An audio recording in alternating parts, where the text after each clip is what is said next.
All right, hi. I am making this video right now because people have noticed that me or my life is different in general. And boy, as I'm saying this, I'm realizing it's gonna be a long video. I keep trying to make it, and I keep not doing it, and it just needs to be imperfect, and it's just gonna be long. That's just the way it is. So I'm making this video because people have noticed that I've changed my life a lot. Some people say I'm happier. Some people say I'm, just different. Some people are mad about it. Some people aren't. Some people are worried that my values have changed. Some people don't care at all. It doesn't matter. Anyway, I have changed my life quite a bit over the last, I would say, 2 years.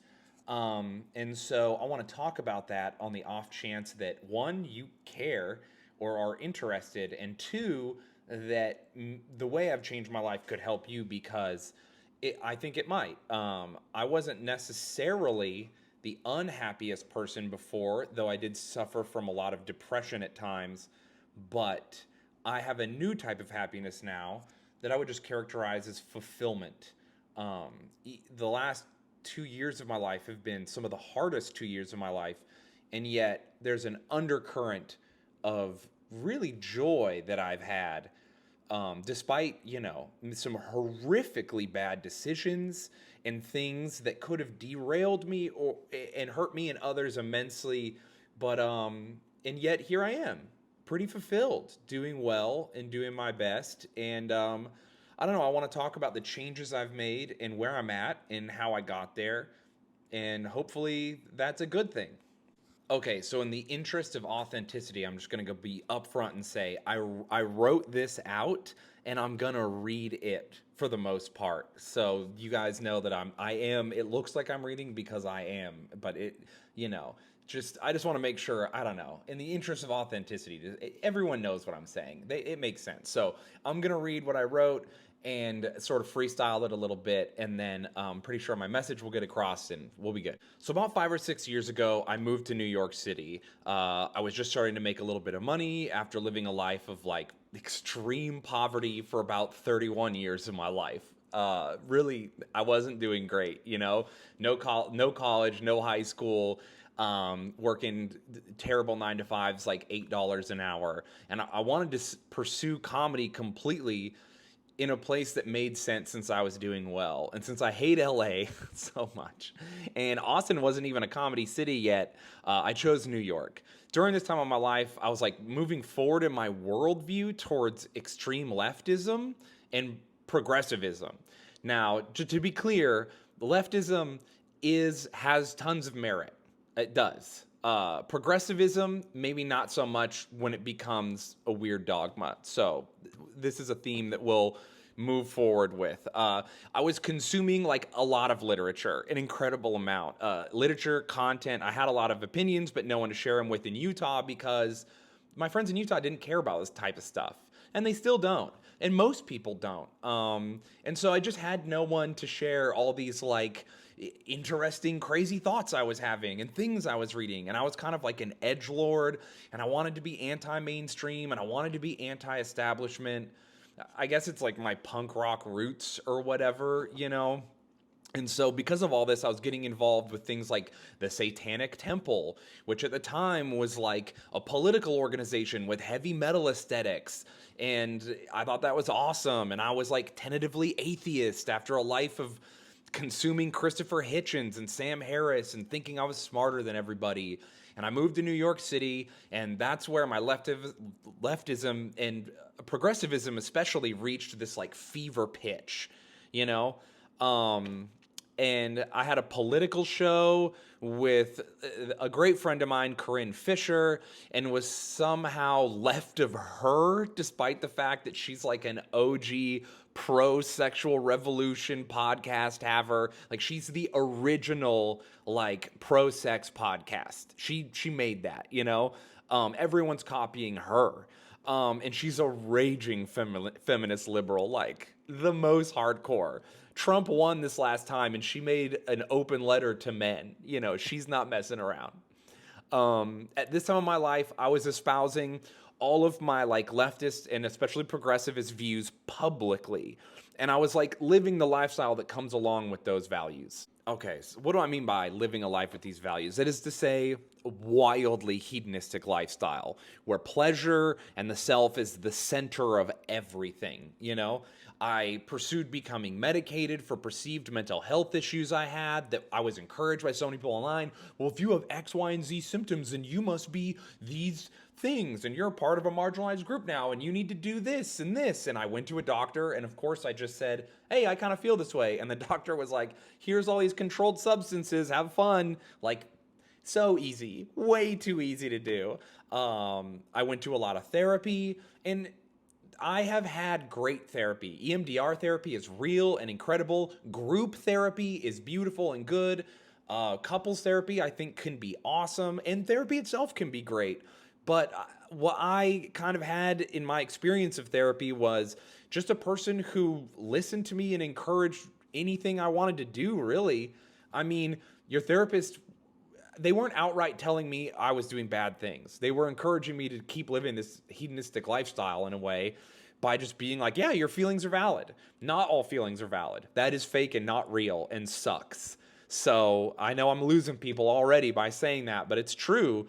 I was not receiving advice. I was not getting direction. I was not being told, the truth. I was just having a chance for self-reflection, which is good, but you can do that for not $200 a session or whatever. You can have close friends, a spiritual advisor, a mentor, your parents, your siblings. Like, self-reflection should come from your group. Anyway, this is another tangent, but so this is not a knock on therapy, but I think a lot of therapy is subpar, and we need to be open about that. So yeah, the therapy was bad. It didn't do anything but encourage what I already wanted to do. And also, your therapist doesn't call you out because you can lie. Anyway, it doesn't matter. So this is all to say that everything I was doing was centered on self-care and me. Me. I'm the center of my universe, and being happy is all that matters as long as I don't directly hurt anyone else. That's the meaning of life. I would tell people the meaning of life: create your own meaning, be happy, don't hurt other people. That's the meaning of life. I was uninterested in children, uninterested in family, pretty much uninterested in my direct community or my actual neighbors. And I was very pro-corn. And I was talking about mental illness a lot, which of course people responded to positively, which in turn made me more certain I was mentally ill, and self-care was how to handle that. And it was like this loop. The more mentally ill you are and the more open you are about it, the more people are like, you are this, thank you for sharing it, this helped, and that's beautiful. But it's like this crazy cycle, and that's a lot of the stuff I was up to. So the more I lived and espoused all these values, the more I was pro, sex worker and all these other things, the more I was pro anti-family lifestyle. And it's not to say that I was like, if you have a family, you're bad. But I was just like, you don't have to have all these things to be happy. And I guess that's true. But I don't know. Deep down, there's an undercurrent of actually do whatever you want. You are the most important thing. And the more I espouse these values that your happiness, the more depressed I became. The more I sought my happiness above all things, the sadder I got. So much of my life was about being online at that time. I was constantly receiving attention and being encouraged to post in ways that were wildly unhealthy. Frivolous oversharing of my life and my body. I was like giving myself away in every part of my life because it gave me pleasure. And yet, despite how good I felt all the time, I was horrifically depressed. And I began having thoughts of ending that depression, if you get my drift. Now, during this time, my friend MacArthur and my brother Jared would like regularly save my life from disaster unknowingly, I was so lucky to have like this beautiful and wonderfully kind group of people who supported me on Twitch when I was streaming a lot back then. And they organized to do like really kind things for me. And I just want to take a moment in this video to say to all the people from that era of my life, I couldn't be more thankful to you. I love all of you so much. Thank you, truly. Every interaction I had, every positive interaction, it meant the world to me. Thank you. But the fact remained, I was like deeply unwell, horrifically unwell, you know? And I couldn't figure it out. I just couldn't. I was like, I don't get it. I'm doing all the things I'm supposed to do. And I was like, well, I guess it's just depression. This is just mental illness. You can't overcome it. You got to live with it. This is just is what it is. I'm just this way. And it sucked. I couldn't figure it out. I had money, I had fame, I had access to pretty much infinite pleasure. I had hobbies. I had everything anyone could want, and I was miserable. I was miserable. I started to see how the online left eats its own. I had been online a lot, spending time in these communities, and I was getting a lot of attention from them, and that was a sort of like a place where I could go. And I was noticing like these people are not nice to each other. And I would watch people constantly be attacked for things they said or did that to me seemed like silly or unimportant. It didn't seem like anyone in this space actually wanted to change the world or do something real. Like or reach working class people in any way, like at all. It seemed like they just wanted to stay underground where they would be like unique and revolutionary and punk rock and cool. They were in love with themselves. And so was I, you know, and they were in love with the aesthetic of their struggle. There was nuance or like steel manning any position that wasn't approved by the community. That was all derided. I would watch people who hated Democrats demand you vote for them, like, or you were fascist. Like, we're communists. We hate Democrats. Also, vote for Hillary Clinton or you're a fascist. What? Okay, wild. And I would watch people who like loudly proclaimed being fat was good and CrossFit was for Nazis and that guns should be banned, say that we need violent revolution. Okay, well, how are you going to do that? They weren't living in reality, straight up. They had zero grace, zero forgiveness for anyone who made any mistakes. I could see why they were all unbelievably depressed and angry. They were living in a world where they were surrounded by enemies constantly, and in this world, you're a victim, and you're required to keep up with like this growing set of rules that are never to be questioned. You got to toe the party line or lose all your friends and your sense of community, and you're cast out into this like cold world alone and ashamed with no path to redemption. No one is valuable in this community. Everyone is equally worthless. And like one misstep and it's the end of you. Which is crazy for people who are constantly preaching about prison reform and recidivism in prisons and how we need to like encourage people to have a path to redemption. And then it's like, okay, so you believe in a path to redemption for someone who commits murder so that they can reintegrate into society and become a productive member of society. But if I like the wrong posts, I'm gone forever. It's wild. It makes no sense. It's evil. So at this point in my life, I'm getting pretty disillusioned with like the movement. I want to be a part of something. I want to help people. And this whole like leftism, progressivism fever pitch I'm reaching in New York, I'm like, well, let's do something about it. We're all posting on Twitter. We're all posting on Instagram. But like, what are we doing, you know? And at this point, I was like, okay, I looked into who was giving material aid to the poor in New York City. Like, what do we got going on here? And what I found that the people doing the most good for the poor weren't a leftist organization. It wasn't progressives. It wasn't Democrats. It wasn't anyone like that. It was the conservative organization. It was the Catholic Church. And not just in New York City, but like worldwide. No one does more material aid for the working class, period. Like, they are living leftist values for real. You know, they are getting wealth and distributing it to the working class more than any other organization, not only on earth currently, but in history. And after reading all this and kind of like seeing the proof in the pudding and going to volunteer places, it confirmed that, and it just blew my mind. So at this point, my depression is at an all-time high. You know, I'm seeing the cracks in my worldview and how my lifestyle is unhealthy. I'm noticing everyone I'm friends with who is behaving like I am and espousing all the correct progressive values, they're all miserable. They're on drugs. They all struggle with mental health constantly. And again, I'm not knocking people who have genuine mental health problems, but we're over medicated and we all know it, okay? So many of us aren't doing anything to try and fix it before going to medication. And people are just, they're ridden with anxiety and sadness. They're often weak physically and mentally. They're vain. They're obsessed with pleasure. And I don't know. I was just like, I'm like that. I'm like that. And then I start to notice who online doesn't behave that way, because that's where I'm at. That's where a lot of my community is, especially after and during, that thing that happened to all of us in 2020 and stuff. So, and who doesn't act like that? My friends from where I grew up, the dumb rednecks who got married early and went to church.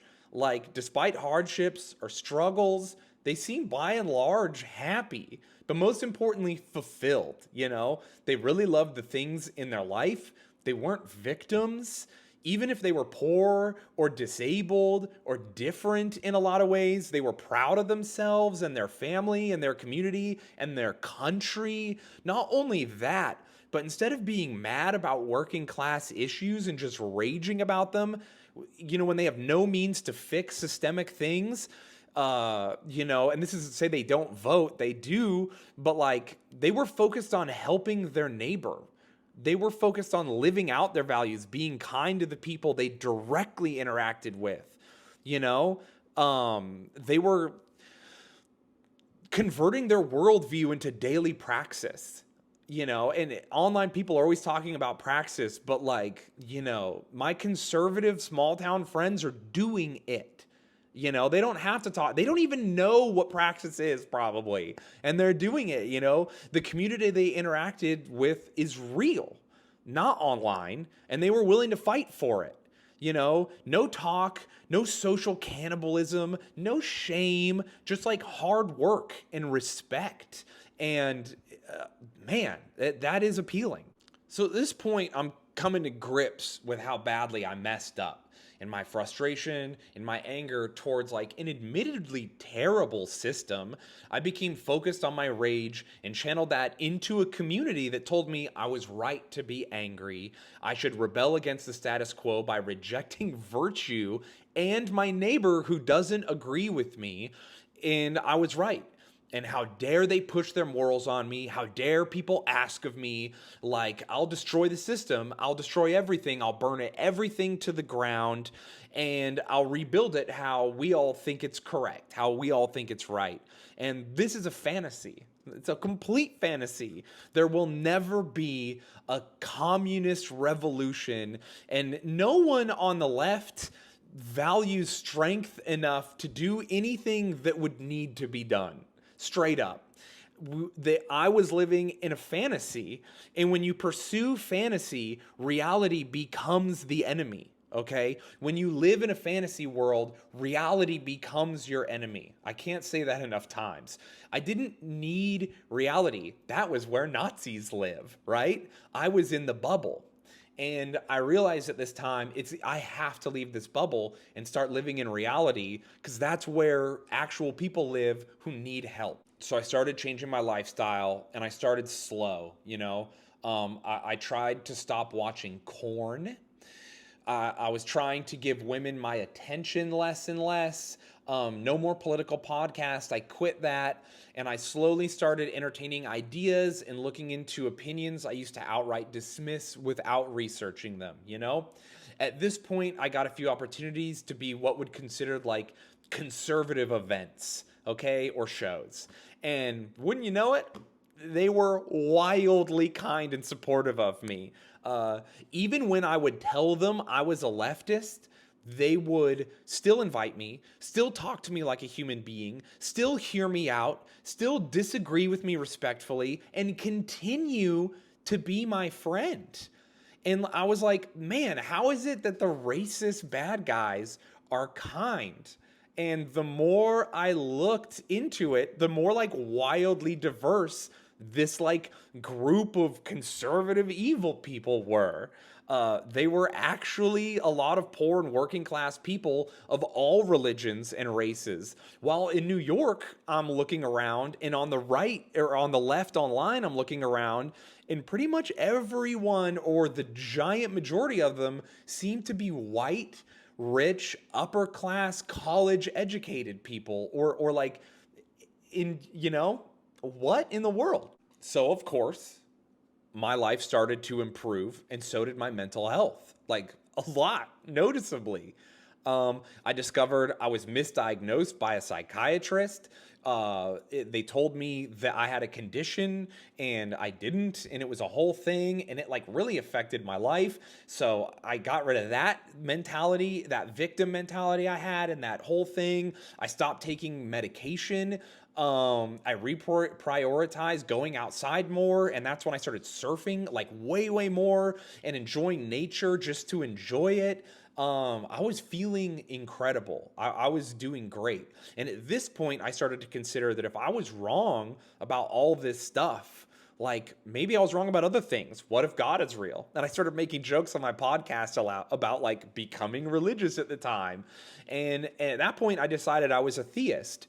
And I did a podcast with Toby Morse where I sort of talk about theism in broadly and how like I was kind of doing the like all religions are right and ritual is beautiful thing and everything is important and had truth to it. And I was just kind of like hoping life after death was real and it was good. And this is when the Catholic Church came calling, And I'm not going to tell you my whole conversion story. You can go see it on Pints with Aquinas, and that's a whole nother thing. But yeah, you can go check that out. All right, so I converted, and Christ was the final piece of my puzzle. I suddenly had like a complete moral framework. I had this beautiful community. Like genuinely, it makes me emotional just to like say it. I had answers. I had an outlet for community outreach. Like I had people I could just go to anytime so I could help my community, I had forgiveness. I had a place where I could speak openly about my problems and not just be listened to, but be guided and held accountable. I had a direction. And most importantly, I had fulfillment. I had love and I had prayer in my life. I was and am truly fulfilled. And for the first time in my life, I had like true and complete conviction. I knew I was doing the right thing, and that's really nice. You have to understand that being Catholic isn't just like being a hippie, like how like some non-denominational Christians are, a lot of Christians here in America, they kind of just believe being nice is what Jesus wanted for us. Catholics don't do that. Catholics are called to make Christ the center of their life, follow the doctrine of the church. It's a guiding light in your life and a lifestyle and something you're supposed to consider in every aspect of your daily life. You aren't told you're just fine the way you are. You aren't told to be happy. You aren't told to be comfortable. You're asked to do hard work and make hard choices, and you're expected to rise to the occasion and strive towards greatness. And not only is this expected of you, the community truly believes you can do this, and they give you all the tools you need. I can't tell you how good it feels to be asked of, to be of service, to give something good and beautiful and greater than yourself. In the Catholic Church, you're asked to do the hardest things, and one of the hardest things in the world, and that's to strive to become a saint. So the whole journey has been in many ways like a lifelong one. We could all say that, right? But the last half decade is like critical to where I'm at now. For all of those of you wondering, I'm going to get married soon, and I'm going to be a father to a daughter, like this wonderful little girl, and I plan on having children of my own. And moving forward in my life, I plan on prioritizing my faith and my family above everything, including comedy and my career. Am I perfect? No, absolutely not. I have done a lot of really horrible things. There were times in my life I wanted to leave this earth because I couldn't live with myself. and the disappointment. I thought I would never escape from the weight of my mistakes, even after conversion. Even after conversion, I've struggled with sin a lot. I've made huge mistakes. Or no. I want to say I made choices. I made horrible choices, not mistakes, and I hurt others even recently in my life, for which I'm truly, deeply sorry. I am. But the difference is now, you know, I see a path to forgiveness and a path to redemption. Um, I'll never give up on being better, no matter what happens, because my Lord and Savior won't give up on me. So if you don't know what it feels like to genuinely and truly, with your whole heart, believe you're loved, no matter what you have done, and I pray and hope one day you do, it changes you and empowers you to summon the strength to move forward, no matter how disappointed in yourself you may be. Often when we hurt others or are hurt, what keeps us from improving is our feeling that we're not worthy, or that our transgressions are who we are now. They're who we are as people, or even worse, we feel that someone else hurting us is like what we deserve. And I'm not my sins. I'm not my mistakes. And I'm not a victim. I'm a child of God. And I pray for those I have hurt or wronged, and where applicable, I've made penance to them. And I've asked God for forgiveness and received it. And I have asked God for the strength to forgive others, and I've received it. And the weight that lifts off of you is indescribable when you can forgive and be forgiven. It's life-changing. All right, so why make this video? I wanted to share what I've been through and the conclusions I came to, in the hopes that I would inspire some of you to simply shift the focus of your life, just shift the focus of your life. I know you're not going to, some of you, you're not going to watch this and just be like, I'm Catholic now, or I believe that corn is evil or whatever. I'm not doing that. I'm not trying to red pill you or something weird like that. I just want you to maybe shift the focus of your life. Self-care is poison. It's poison. It is. I know so many people are going to say so many things, but the idea that you're not called to greatness is poison. You are. You are. The idea that there's no redemption is a poison. Okay? Your pleasure and your happiness, they are not what life is about. You don't yearn to be happy. You yearn to be fulfilled. You yearn for more. And I promise you, more is waiting for you to come and take it, okay? This isn't necessarily a call for you to become Christian. It's a call for you to re-examine how you spend your time, why you post what you do online. What do you want from that post? Are you actually sharing? What are you doing? Are you being vain? Who are your friends? Who are your friends, and how do you love them? Who do you need to forgive?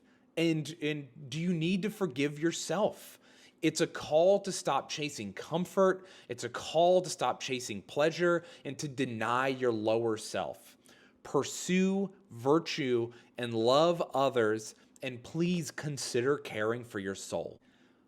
I lost my joy, and I found it again. And I believe with my whole heart, if you're watching this and you feel like you lost your joy, that you can find it again.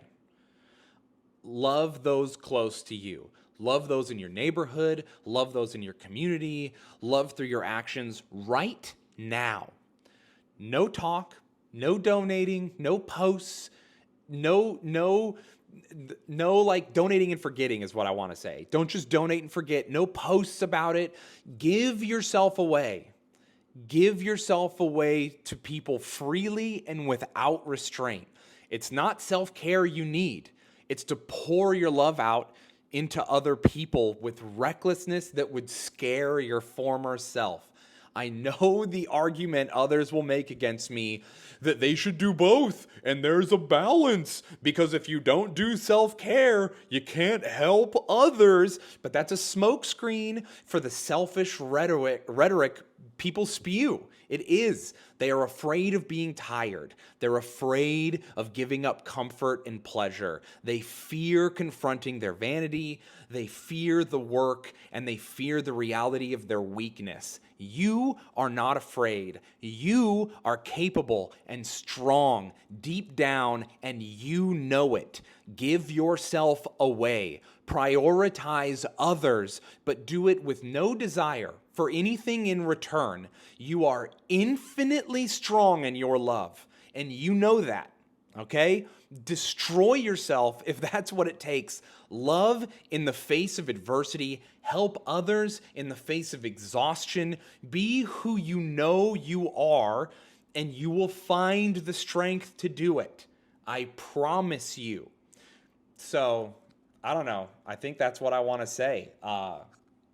I plan to upload here more, and those videos will range from interviews to podcast style stuff to video essays. I don't know. Who knows? Maybe no one watches this video. Maybe it gets 100 views. And if one of you like it, it was worth making. So if you made it this far into the video, thank you so much.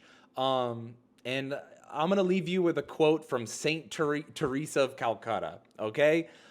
She's also known as Mother Teresa. And she said, "A life not lived for others was not lived." So, thanks. Bye.